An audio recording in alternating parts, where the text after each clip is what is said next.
games, but both those losses came against Alabama. Those, of course, were coached by Nick Saban.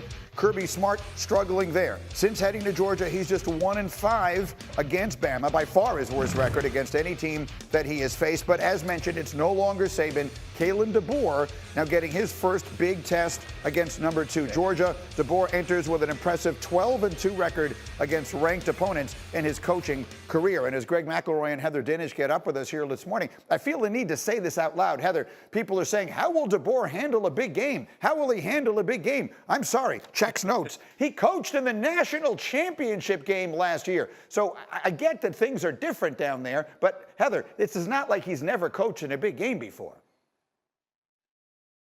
No, and I talked to him about this earlier this week, and he said it doesn't change it personally, but he does realize the magnitude of this is different because of who he is, where he's coaching, and the history of these two programs. But he told me that he's going into this just like he would if he were at Washington or Fresno State in terms of mental preparation.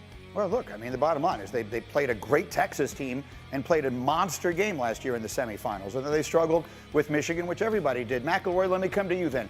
So there's so many factors, obviously, and I want to get to the quarterbacks in a minute. But bottom line, when we're all talking about this on Sunday morning, what will we say was the deciding factor? What will determine the winner of this game?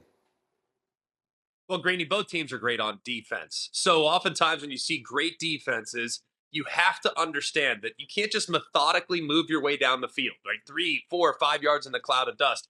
You have to create chunk yardage. And both these offenses, when we look back, we're going to say which team was able to manufacture more explosive plays. Alabama has been one of the best in the sport since Jalen Milroe took over in creating explosives. Do you realize that Jalen Milroe, 29% of his passing attempts travel 20 or more yards downfield? That's the second highest rate in college football. The guy loves to take shots, and they have running backs that are home run hitters as well. And then on the other side, if you look at what Georgia has, they're going to have to create big plays as well, and they're going to have to utilize the speed that they have at running back. That's where they're different this year. They don't have Brock Bowers, they don't have Ladd McConkey, but they have home run hitting running backs like Trevor Etienne and Nate Frazier, the true freshman, that can take it 60 yards, and they still. I think it's all about manufacturing big plays in a game like this because these defenses won't give up very many.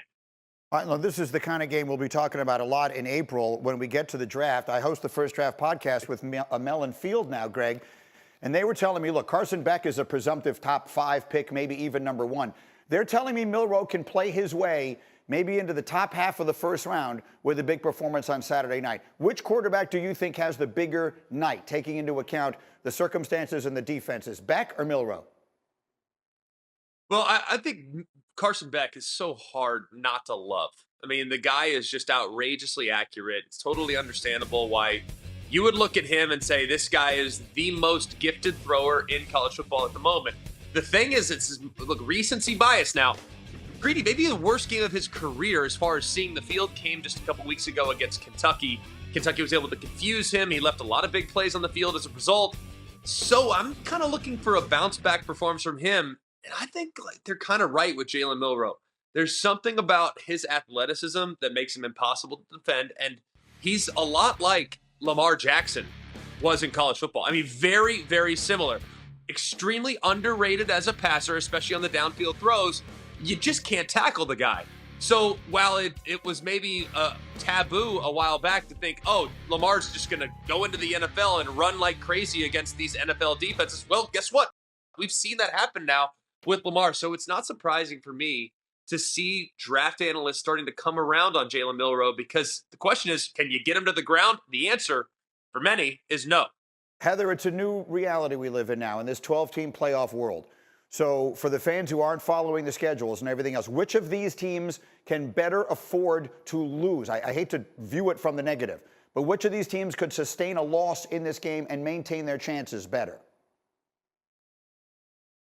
Alabama can afford to lose more than Georgia. Here's why.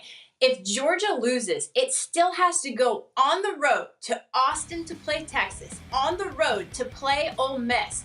And ESPN Analytics projects that it will lose both of those games. That's not to say a 3-loss team can't get into the 12-team field as an at-large bid. But Greeny, here's what's at stake. If you don't win your conference championship, then you don't get a first-round bye. Teams 5 through 8 have the opportunity to host a first-round game on campus. If you're a 3-loss team, you're on the bubble. Exactly right. And so let's put the picks up on the screen here. Gimme, I don't have a lot of time. I'm taking Georgia, by the way, solely because everyone this week I've had on has taken Alabama. And when everyone thinks something is going to happen, it never does. Greg, give me 15 seconds on why you like Bama. Yeah, I just think the home field is massive. Nobody's beaten Alabama in the SEC in Bryant-Denny since 2019 LSU. That was led by Joe Burrow, and we all know how good that team was. How much